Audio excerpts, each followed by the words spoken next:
my body becomes like a cement. Oh my God. That was the better one. The song Okay. Oh my God.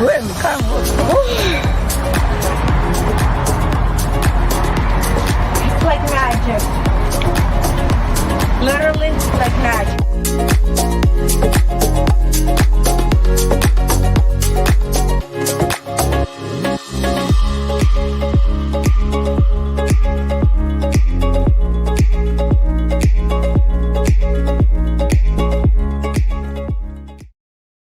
When you do nothing, nothing happens. Best time to take action is now. This is the time to work on you and your business. So I've created a group, an online academy for professionals and entrepreneurs. Power Partners will help you to start helping yourself. Helped me change my life and my business. Not a Toastmasters, it's not a BNI, it's not any of these, but it is. So it's all this stuff in one place. Get the results that you deserve right now. So what are you waiting for? Let's make it happen. See you in Power Partners. My name is Serena Buffalino. I am the founder of Help Heal Humanity. My career started off as a special education teacher. When my students found out that there were kids in this world that did not have the right to go to school, inspired them. The concept behind the Haiti School Building Project was a small handful of youth in Toronto would help a small handful of youth here in Haiti. The Haiti School Building Project finally opened up last year, September 2018. It has successfully been running for 7 months now, and what I have seen is nothing shy of beautiful. One person with the support of others can literally transform the planet.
Good morning. Bonjour. Comment ça va? Et toi? Ça va très bien. Ni hao. Hola. Ohio. Bienvenue. Wan Ying. Bienvenidos. Yokoso. And welcome. Welcome to another exciting episode of Gem Hunter Stories.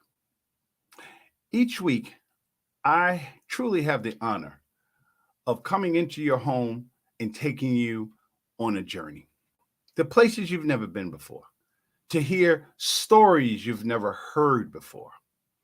Each week, I get the magnificent opportunity to take you on a mental, physical, and spiritual adventure into the art, science, history, and magic of gemstones, precious metals, and fine jewelry. And the reason why I do that is because I want to use gemstones for a different purpose. I believe that gemstones have existed for so long, and the reason why they are loved throughout the world is because they can also be used as a template. Because many of the characteristics that you see in gemstones, you can find in people. So I believe that gemstones can be the way that people begin to discover the value of their own stories. At first, I want to thank everybody for the comments that you left yesterday, the comments, the phone calls, the texts, mostly from women. Thank you, guys. You got to get into it because this involves you. And I know this show's primarily for women in regards to, because this is an easier analogy to make, but I want guys to be involved in it as well. But ladies, thank you so much for your comments, your texts, and just your stories about what you've gone through in regards to gemstones, yourself, dealing with relationships and dealing with dragons.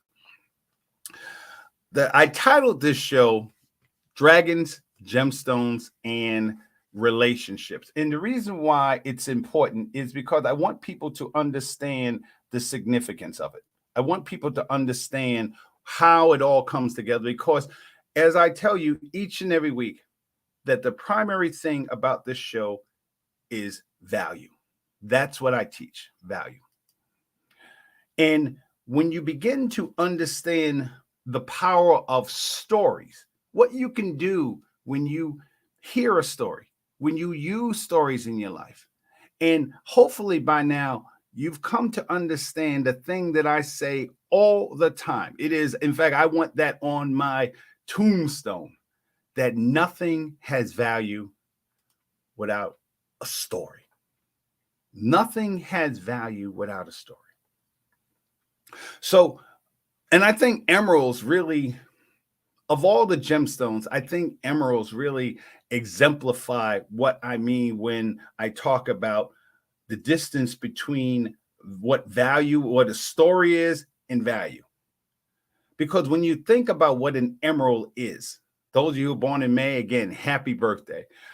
Those who just love emeralds, this is your show. This is the day. So when we talk about emeralds, we're talking about that green stone. We're talking about aluminum, beryllium, silicate. Just think about that. That's what that is made out of.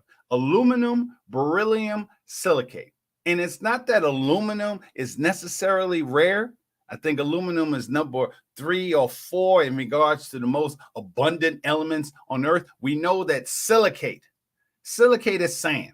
So those of you, I live on Lake Michigan, those shores of Lake Michigan. So there's plenty of silicate out there. You know, we use silicate in glass and everything. But the thing that makes an emerald truly special is the fact that we've added beryllium in it. Beryllium is an extremely rare element. So for aluminum and silicate to come together with aluminum and silicate to come together with beryllium is truly what makes it different. But that's not what we see. That's not what we see. Emerald has a hardness of some 7.5 on the hardness scale from 1 to 10, 10 being a diamond, 1, 2 being talc, the talcum powder. So talc is very soft, whereas a diamond is the hardest substance. So emerald is pretty much right in the middle. So it's not necessarily a soft stone, but what makes emeralds truly different is that emerald is a brittle stone.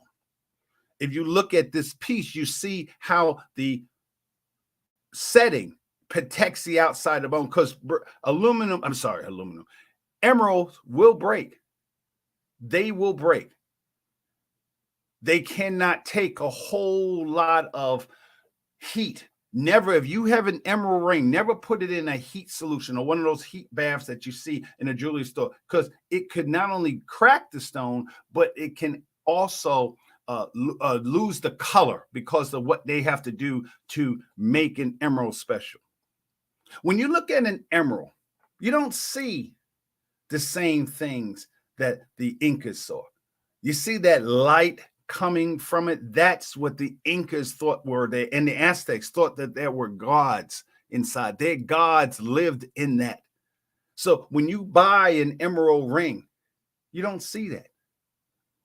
You don't see that emeralds have these things in it. Most emeralds are what's called included, meaning that those little tiny specks that you see there, those are called inclusions. But it is so common for emeralds to have inclusions in it that in the gemstone world, myself as a gemologist, I don't really call them inclusions. In gemology world, we call them jardin, Jardin, jardin, which is French for garden. In fact, the inclusions, the things that's in the emerald is what lets, one of the things that lets in a gemology or a gemological appraiser understand that that is the difference between a real emerald and a synthetic emerald. It's the things that's inside of it. The fact that most people, when they think of an inclusion, they think of a fault, but it's the faults, it's the inclusions that make emeralds special. But you don't see that when you buy a piece of jewelry. All you see is the emerald. All you see is the brilliant color.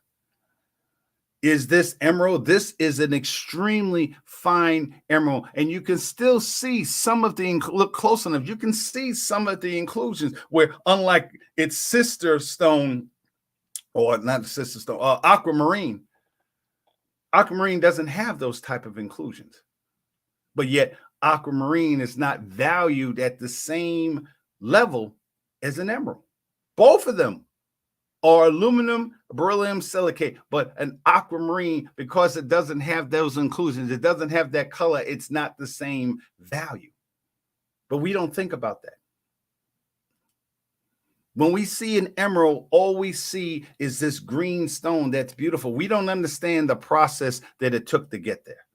We don't understand that this is how an emerald grows naturally. And this is extremely rare for all those pieces to come together.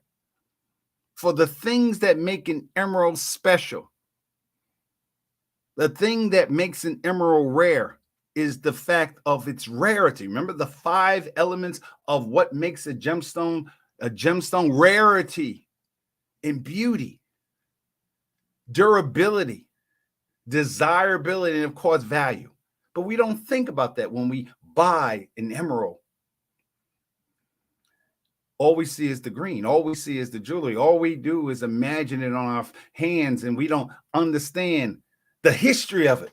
That Cleopatra, every woman that wears an emerald should understand that you are literally wearing the stone that made Cleopatra one of the great, if not the greatest woman of her time.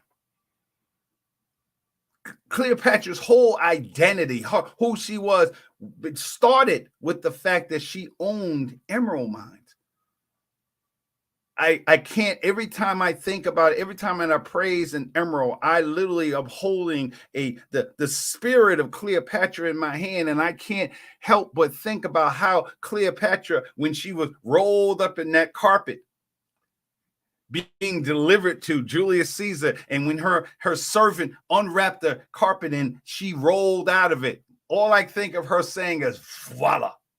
And of course she wasn't French, but in my mind, that's how she came out. And the fact that she didn't look like this, she was just a regular woman, average by most descriptions of her, mediocre as far as she was heavy. She came from an incestuous lineage, so she didn't look the way people describe beautiful. But when Julius Caesar saw Cleopatra, he literally, remember that old movie from Harlem Nights, where the guy goes home, calls his wife, and says, honey, Barbara, I ain't coming home anymore. Okay. Because that's how inspired he was, because this was the greatest woman in his day. And all he wanted to do was be with her. When you wear an emerald, you have to understand that on a metaphysical level, that an emerald is a gemstone of love and compassion and abundance and courage. That's what an emerald means. But you don't see that. All you see is the how pretty it is. That's what you see when you wear that ring. That's what you should be. Those of you who have emeralds, those of you who love emeralds, understand an emerald is far deeper than just a green stone. And because the green is a color that most activates the cones in our eyes, why do we have that relationship with color green? Why? What makes an emerald so special? Why is emerald considered a healing stone? When you think about the color green, now we're coming into springtime and what the color green means, but we don't think about that. And because we don't understand the story of it, we don't really truly understand the value of it. Why does a Harry Winston, why does this diamond necklace $5 million? Why? Why is it $5 million? Because someone understood the story, and you buy it without even thinking about it, because deep down you know that it means more than what you're actually seeing. And I'm purposely holding the screen and letting you see the pictures because I get texts like, oh, you want to see more? So voila. This is an emerald. This, and if you're born this month, this is what being born in the month of May means. That you have spiritually embodied love, compassion, abundance, courage. It is the same stone that was found on the breastplate of the high priest in the Bible. Emeralds are mentioned throughout the Bible. It is the stone that helped lead to the Holy Grail. But we don't think about that when we see an emerald.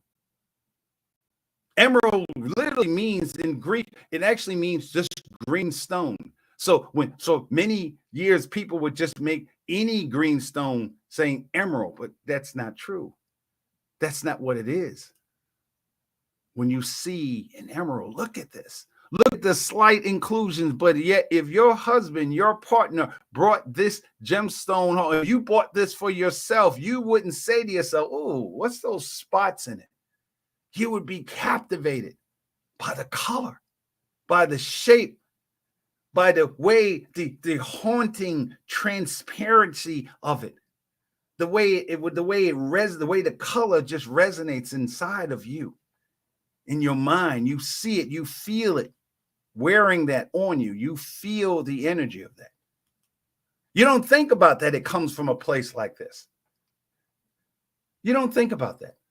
You don't think about when you're wearing that crown on your head filled with gold and diamonds and emeralds. All you know is that because you're wearing that crown automatically puts you on a higher level. Because it's an emerald. Because it's diamonds, because it's gold, or more than likely, this is a platinum setting. That's what you think about.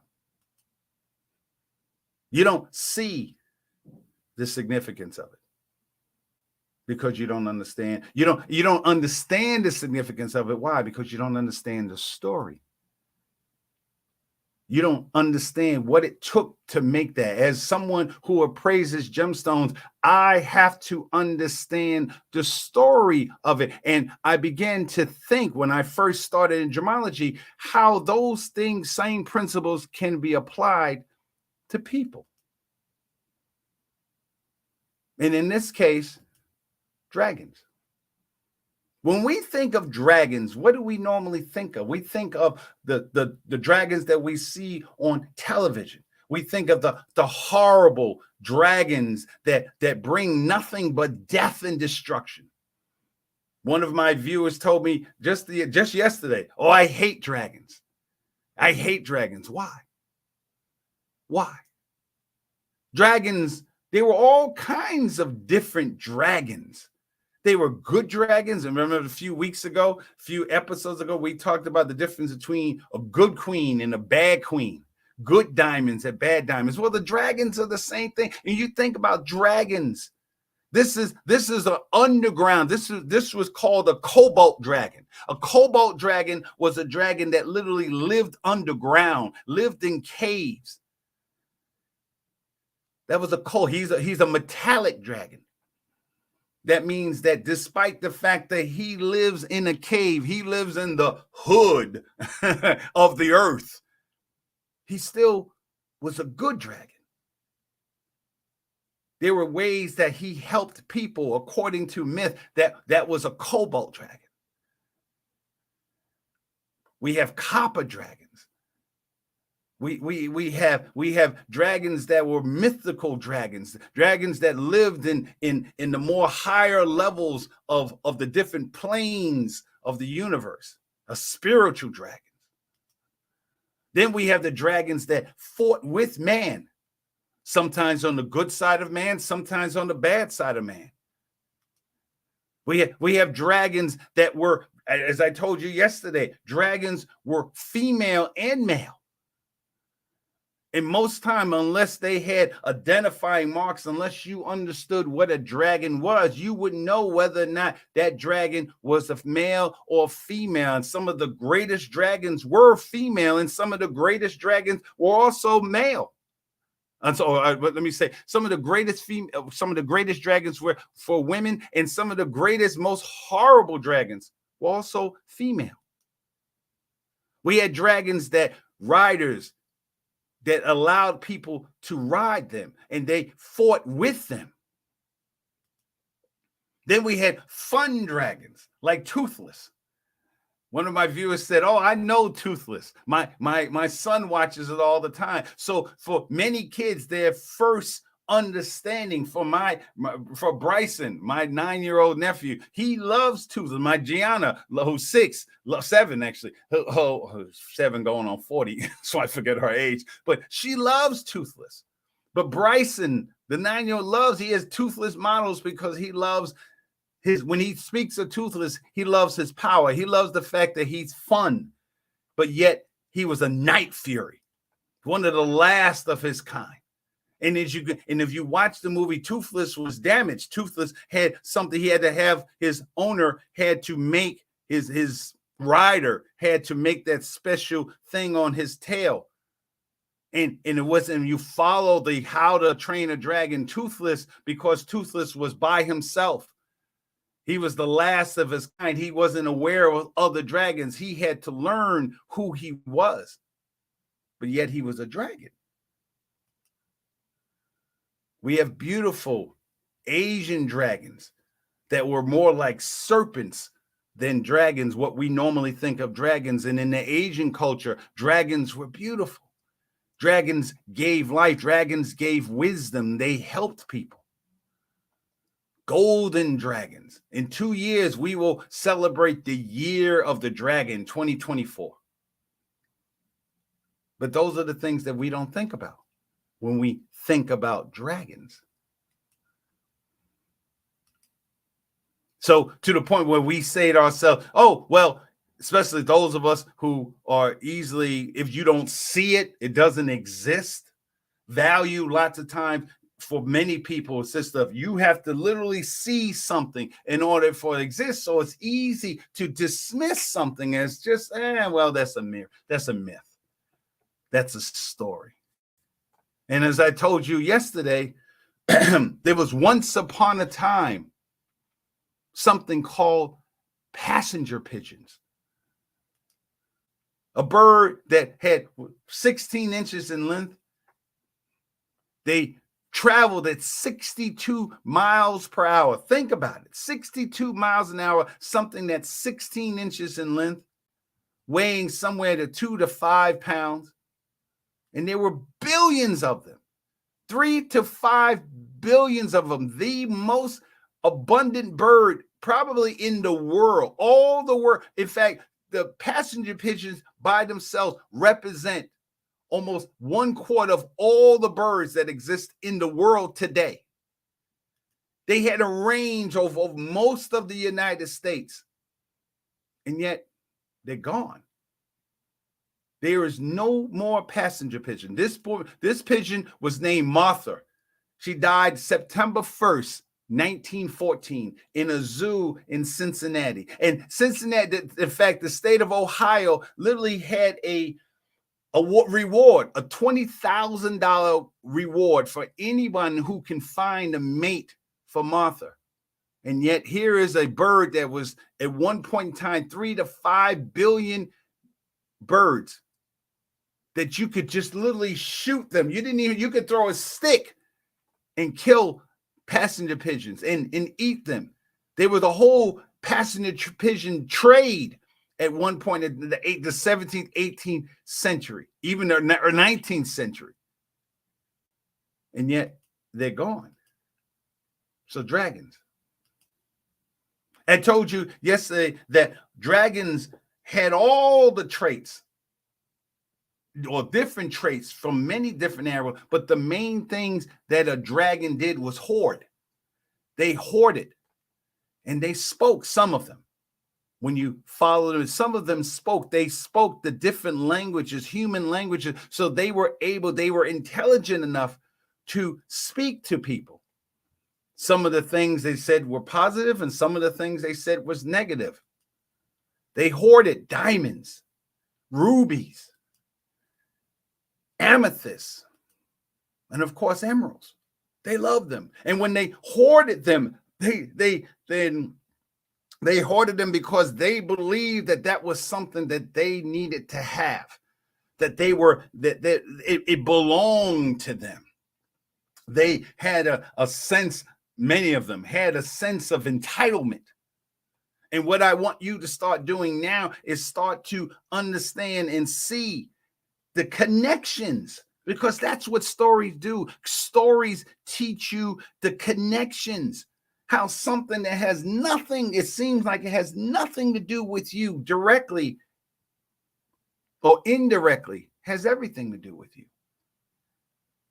One of the things that amazed me about the phone calls and the texts and the comments that I got was how people began to, the women who called and shared their stories, how their relationships reminded them that the characteristics that I was telling them about dragons reminded them about relationships that they're in or have been in the past or currently in.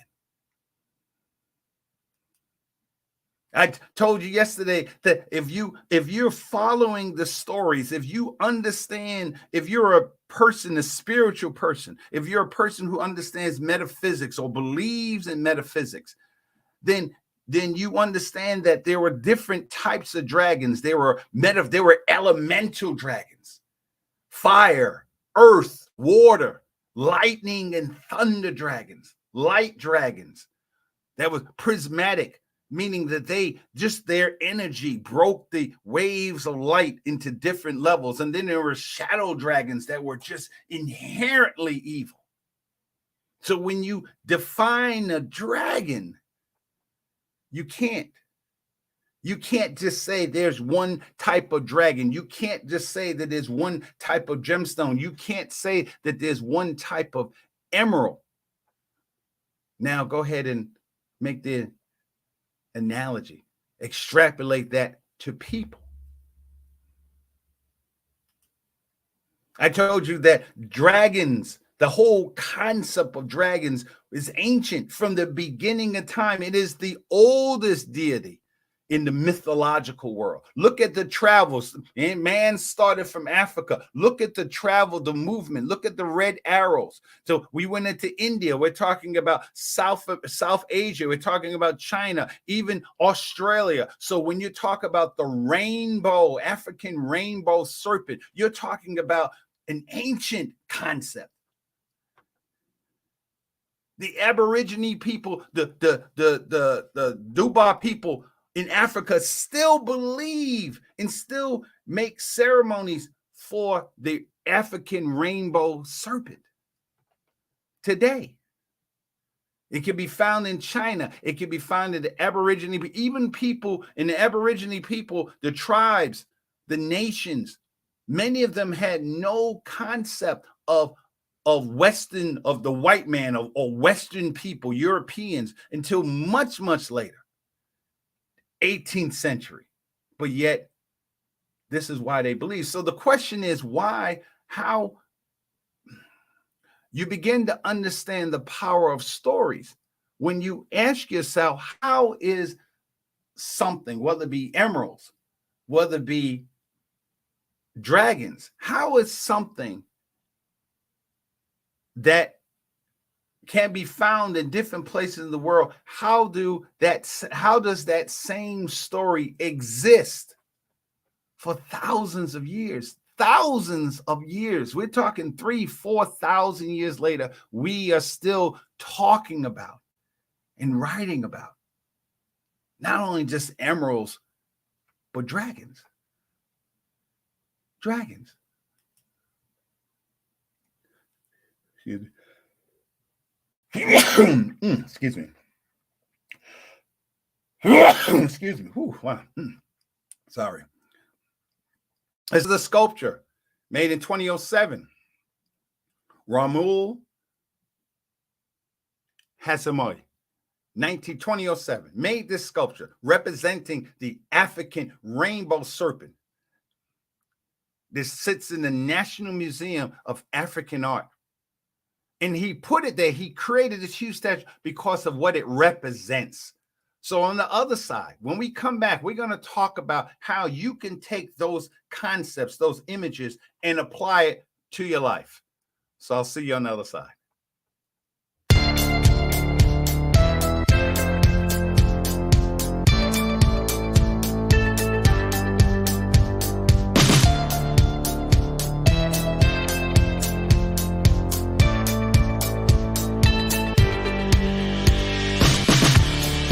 Friday, everyone. Your real worth isn't defined by your net worth. What makes you valuable is how you use what you have been given.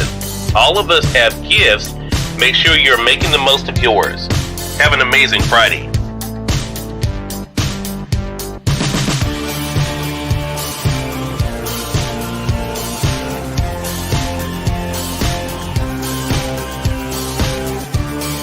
It is now the bottom of the hour. I'm excited to welcome Nancy Matthews to our program today. Nancy is an author of a book. I'm going to go ahead and highlight it in the carousel for you guys.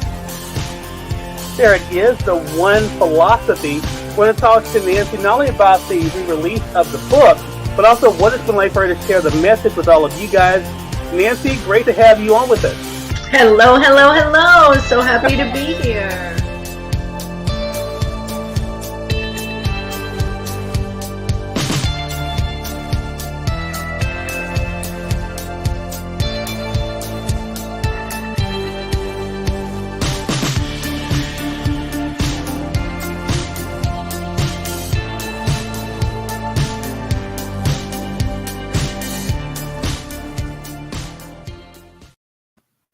All right, we're back.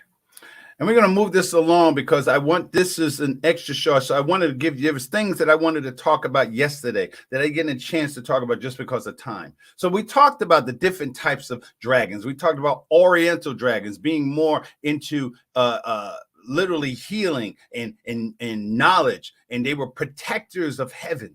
We talked about how dragons were the concept in an Egyptian concepts or mythology. A dragon was the most evilest thing, was the master, the embodiment of chaos in comparison to Ra.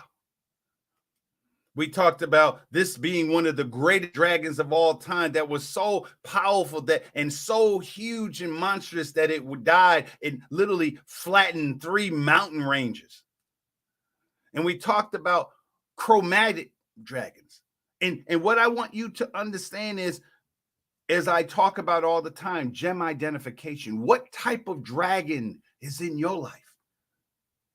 Who are the people that's in your life?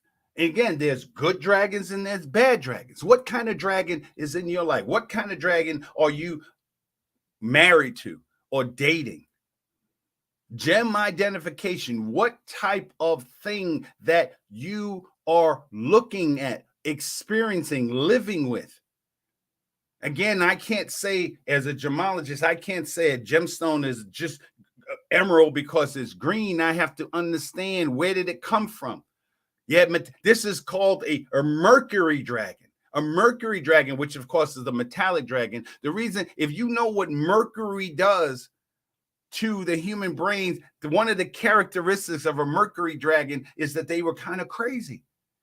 They were crazy because they were inundated with mercury, and mercury affected them. They still did good things, but they were affected. Their craziness, they would go off every once in a while. So what type of dragon is in your life? And as you see, it's a good dragon. So just because someone is different, does that mean that they're bad? Or are they just different than you? I told you there's all types of metallic dragons. And if you understand the significance of not only just gemstones, but precious metals, how precious metals affect people, then you have to ask yourself how those connections apply to you. One of my viewers told me that she loved the gold dragons. Now, gold dragons were strong. They had a heightened sense of themselves, but they chose to use their powers for good. So those of us who are powerful in our companies, we're presidents, CEOs, or we're managers, you're a gold dragon, perhaps. You're someone who understands that you're powerful, but you chose to use your powers in a good way. Some of us are married or in relationships or ourselves. We understand that we're stronger, we're faster, we're smarter than someone else. But how do you use that power? How do you use the story that you were told? The story that you grew up in, how did you use that? Then I talked about copper dragons who use their gift for gab. They were considered charming scoundrels. So they were the kind of dragon that you didn't mind dealing with because they spoke to you in such a wonderful way. But yet, sometimes they could be good and sometimes they could be bad. They were neutral. How many people do we have in our lives that are neutral? I know people right now that if you ask them about a serious topic going on in the world, it all depends on how they feel. It all depends on how it affects them. They might be, when you talk about crime in Chicago, which is absolutely crazy, it's because it didn't affect them. They're concerned, but it doesn't affect them. We talked about the bronze dragon, how bronze dragons were very strong and had a sense of purpose. We talked about chromatic dragons. The colors, a chromatic dragon was a dragon that could see how they interacted with the light. How they interacted, how does that relate to you? We know people who I came from an alcoholic household. My mother was a dragon. And I said that not because I did the study. I used to say that for years. Anybody who knows me from way back, I used to always tell my high school friends, I didn't remember high school. I don't have no memory of high school. I remember the address and I remember 3 people. Because I always said that most kids would come home to their mom. I came home to a dragon because my mother had characteristics of a dragon. I didn't even really realize it until doing this show, just how right I was. Sometimes my mother was sleeping. Sometimes. So how do you deal with the chromatic dragon that may be in your life? And I told you, chromatic dragons come from every color of the spectrum. Green dragons. I told you that green dragons were so, actually, this write-up is wrong. Green dragons were so manipulative, so cunning, so just anything that came out of their mouths was already a lie. Nobody wanted to deal with a green dragon because of just the way they saw the world, the way they saw everything that you wanted. They didn't want you to just, they didn't want to just take your stuff. They wanted you to give them your stuff. So think about business people, think about real estate and different types of businesses that are out to corporations who are just out to take your money. I look at this new show that's talking about the opioid epidemic, that companies literally said, hey, we can become the greatest company in the world by selling Oxycontin. All those people, all those green dragons. We talked about black dragons, and one of the things that struck me reading about black dragons were just how you can see racism even built into the stories. How racism still exists. So a black dragon just wasn't a black dragon. He was the most evilest dragon. I was like, wow. I mean, the way they wrote it up was just total cruelty. And yet at the same time was a coward. It just fed on agitation, just starting stuff. So when you begin to understand stories, you can take a story from something totally different and see how that one applies to you, or how you can understand if they created that about something that is mythical. What are they creating about me? I'm black, so therefore should I align with being a black dragon just because I'm black? No. But yet we live in a world where people are black or white or blue or red or green or yellow dragons. We talked about white dragons and how white dragons felt that everything was inferior to them. I did some more research, and this dragon, literally, his name was Old Death. Old Death. And what's funny, when I look at his face, I think of some of the people that were part of the Confederate Army, some of the slave owners, the pictures of them, just that look. And that's what that reminded me of a white dragon. Look at the power in his wings and his legs and everything else. And so how do stories symbolize? Stories are often used as symbols of who we are as people. And the question you have to keep asking yourself is, if dragons existed, these are the characteristics that they saw. But even more powerful, if a dragon is just a myth, if a dragon is just a story, how did we imbue those characteristics on a dragon, on something that's mythical? No different than an emerald is a stone of love and a stone of compassion and a stone of healing. And is that really true, or is it that what we believe is true? That is the power of a story. What do you believe? And if you tell yourself the story enough times, then it becomes true. At least in your mind, at least in your spirit, it becomes true. That's what this book, As a Man Thinketh, talks about. Whatever you think about, you bring about. So if you believe that you're a white dragon, if you believe that you're a black dragon, then that's who you are. That's who you are.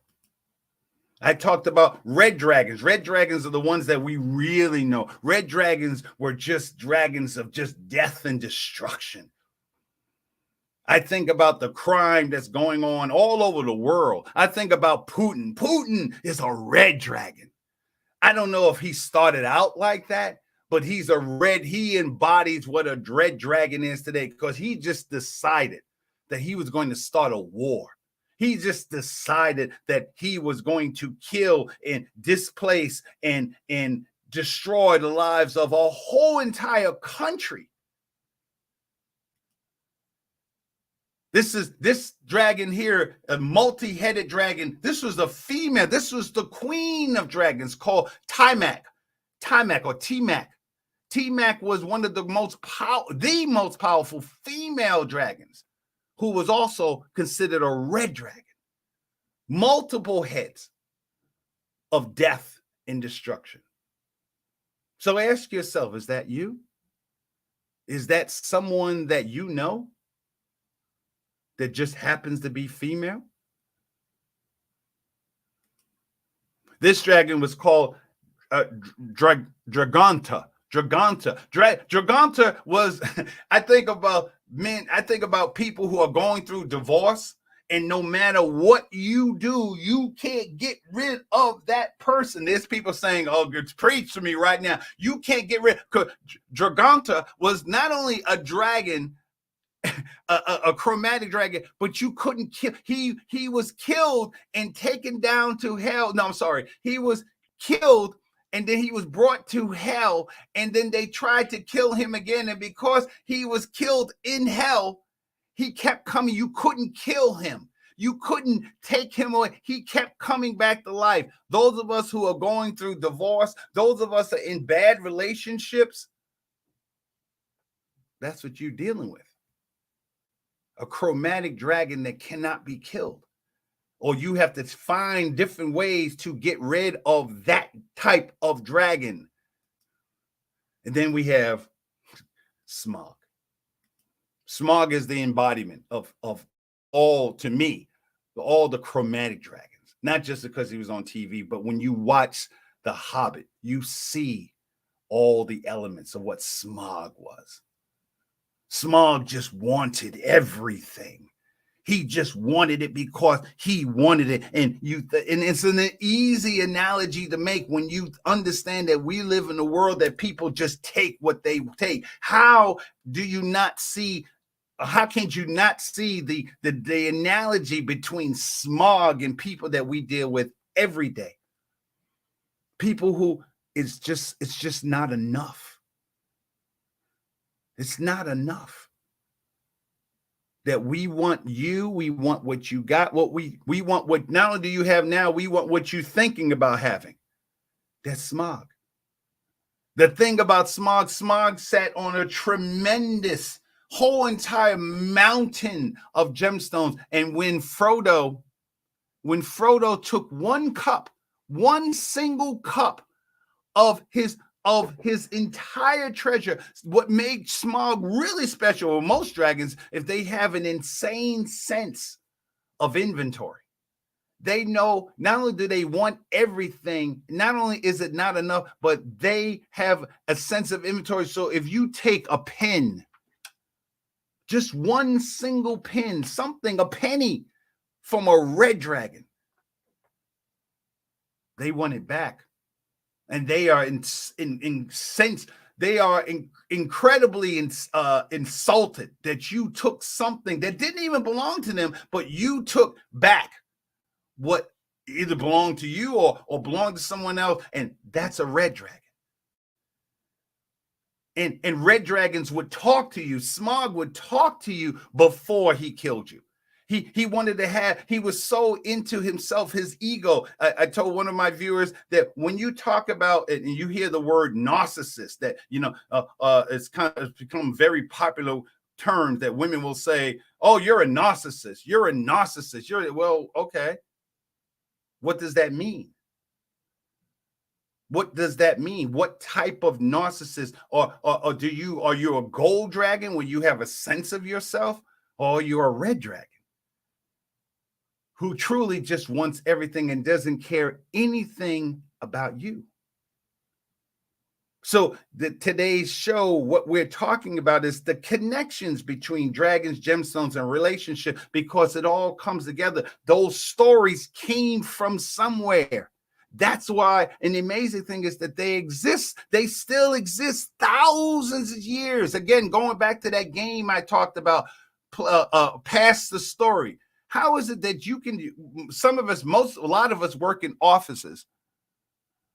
A lot of us work in offices where gossip, and we know with Twitter, Facebook, you can have one story that's about you. And the next thing you know, oh, you're the worst thing in the world. Will Smith, before he slapped Chris Rock, he was a pinnacle of Hollywood actors. He was, oh my God, everybody was excited because Will Smith was finally going to win an Oscar. And that one slap, it wasn't even probably that hard. But now Will Smith's whole career is destroyed. Now he's a red dragon, or at least an evil dragon, because of what he did. Really? How is that any different than saying because an emerald has an inclusion in it, therefore it's a bad emerald? That's not true. That's not true. Only the very, very fine and rare emeralds have no inclusion. So most of the emerald, I guarantee you, if I appraised your emerald, especially if it's a natural emerald, has an inclusion in it, because that's how it's built. Everyone watching this show has something wrong with them. They have something going on inside of them. Their mother, their father, their relationships. They're too black. They're too white. They're too tall. They're too short. They're too skinny. They're too fat. You have something wrong with you. So what type of dragon are you? Is this who you are? Is this how you see yourself? And some of us are saying, yeah. And if that's what you choose, okay. But I'm talking to the people who have chosen to become involved with a person who sees themselves with that. Again, gem identification. I actually like smog. I like smog from a distance. Would I want to deal with the smog? Do I understand that there are smogs in the world? Do I understand that I live in a city where there are gangs that are carjacking, killing people just because I'm in a city filled with red dragons? Do I leave Chicago because of that? Or do I understand that where I live? Do I understand that those are the antagonists that I have to go through every day just to survive? So that's what stories do. Stories allow you to see your situation in a different way. No, will I ever physically meet someone like a smog, as far as the actual dragon with wings and fire and or acid or all the other horrible things that dragons do? No. But do I know what it feels like to grow up with a dragon? Yeah. Do I love my mother more now, not because I've forgotten all the interesting things that I experienced growing up, but I understand now that she was just a dragon.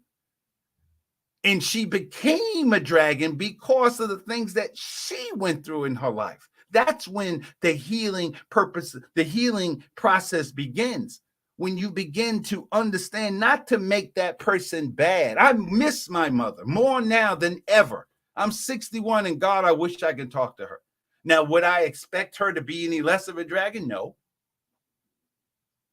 But I would know, just like Bilbo did in the movie. It wasn't Frodo, it was Bilbo. Just like Bilbo saw in the movie, he knew how to deal with smog. He called him King Smog, Smog the Destroyer, Smog this, and he spoke to where Smog's listening was. So Smog still wanted to kill him, not to mention he couldn't see him because he had that cloak of invisibility. He could smell him. He knew he was there. So they were playing word games. And the reason why Bilbo survived Smog was because he understood what he was dealing with.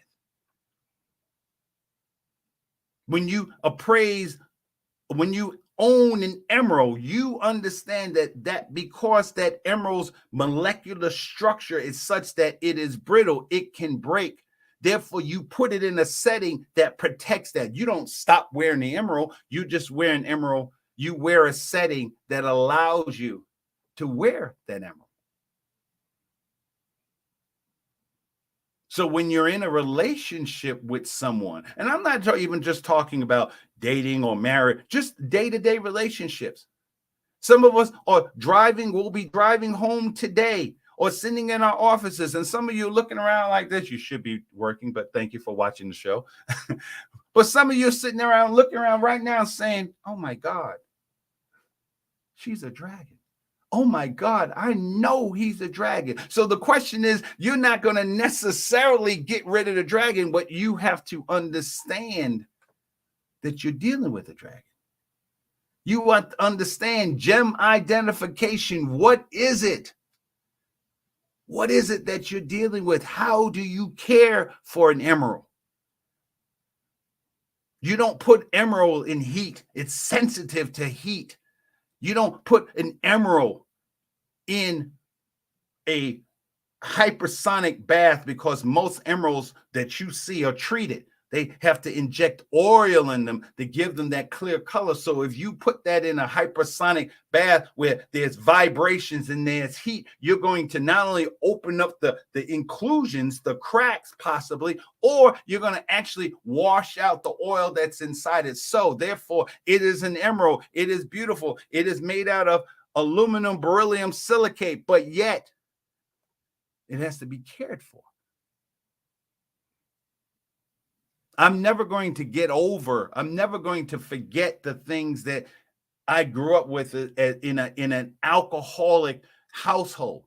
I'm never going to forget the abuse, but what I figured out over my life is how to take that and use it. How to take that power and to use it. And you've seen this. You've seen this. Those of you who are fans of Game of Thrones, and I know some people are like, you haven't watched the whole thing. I haven't watched the whole thing, but the first episode of Game of Thrones amazed me. Daenerys Targaryen. And when you first saw her, this is here she is sitting here comfortable with her 3 dragons. All 3 of them were fire dragons. All 3 of them were in the same group as Smog. They were Smog type of dragons. And yet she's sitting there very comfortable. And if you remember the initial show of Game of Thrones, and it's on YouTube, it's on Netflix. Just watch the first episode. She was just a sweet little young lady, just blonde. The whole thing was she was, I don't know, maybe 98 pounds. Just a little thing, just a little woman. And she was forced to marry this beast of a man, played by Jason Momoa. Well, I didn't know who he was then. All I remember thinking is, dang, that's what you got to be with? She was forced in that marriage by her brother who wanted the power, who wanted the thrones back. And he didn't care anything about her. He told her, look at the video. He told her, because she said, and she, showed a level of strength. She says, I don't want to marry him. And he looked at her. This is her brother. Looked at her and said, I don't care what you want. I don't care if his whole entire army of 40,000 men and horses wanted to beep, boop, boop, boop, you. He would gladly let them do that in order to get what he wants. So what did she do with that pain?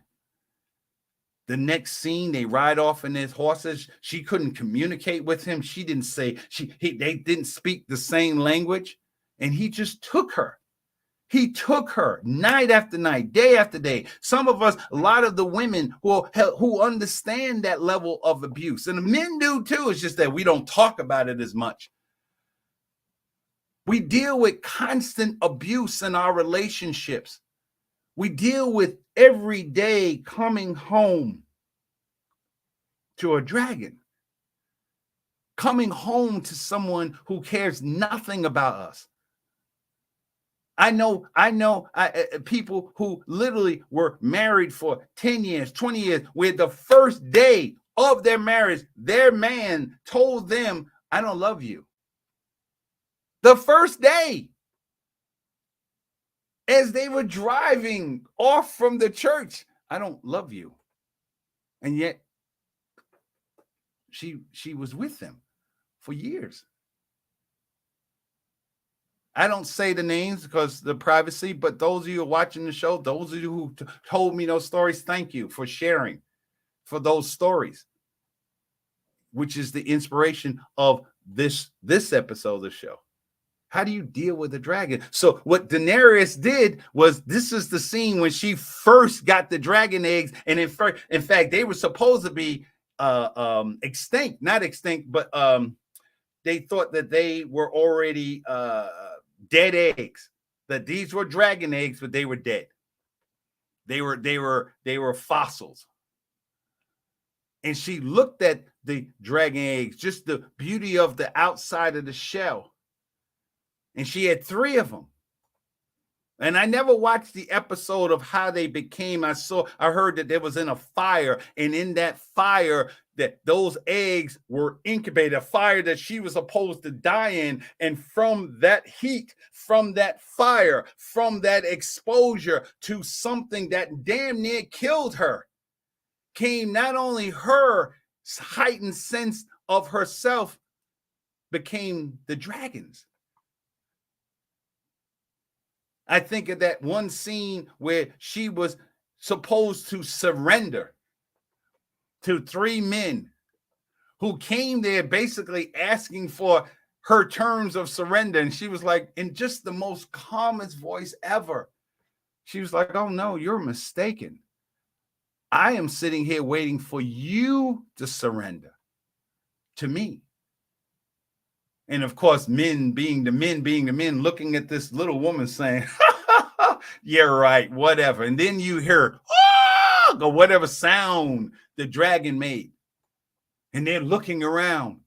And next thing you know, the most powerful thing that I love about this show is how she just said one word and woof, gone. That was a woman, that was someone who literally didn't know their power, didn't understand who she was. And as she went along in the story, she began to understand who she was as a person. And therefore, she knew her value. And because she knew her value, the only way she understood her value is why? She understood her story. And I get emotional because that's what happened to me. You know, there's not a day that I pass by a dumpster. There's not a day that I drive down the streets of Chicago, especially when I get downtown, because that's where I lived. That's where I lived. The man that you see in front of you today was not the man that I was 30 years ago.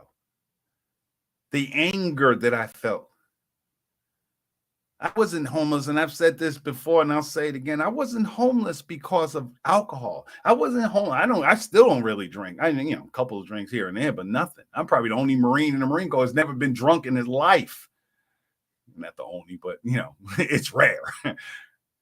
I wasn't angry. I wasn't homeless because I didn't have an education. I had 3 degrees, biology, chemistry, and biochemistry, ripped papers. But because of the way I felt because I thought the inclusions that were inside of me was all that people saw. So I had to learn how to take the faults. I had to learn how to take the things that I thought were the worst parts of me.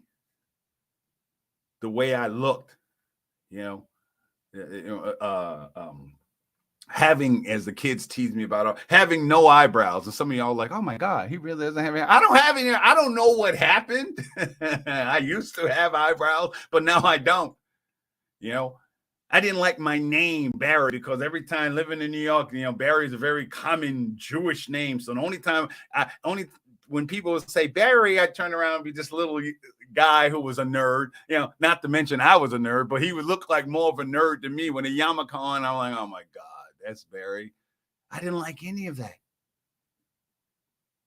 But as time went on, I began to learn my story. I began to learn my value. And that's the analogy. That's what I want you to understand, that every gemstone that we will speak about, every gemstone that you've ever seen in your life is no different than Daenerys Targaryen. No, and I might be pronouncing her name right, but no different than her. She had to develop herself. She had to understand her story in order to get to her value.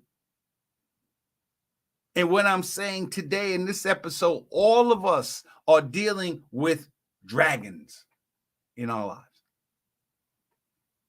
All of us are dealing with the antagonist. When we talk about dragons, all this is the antagonist.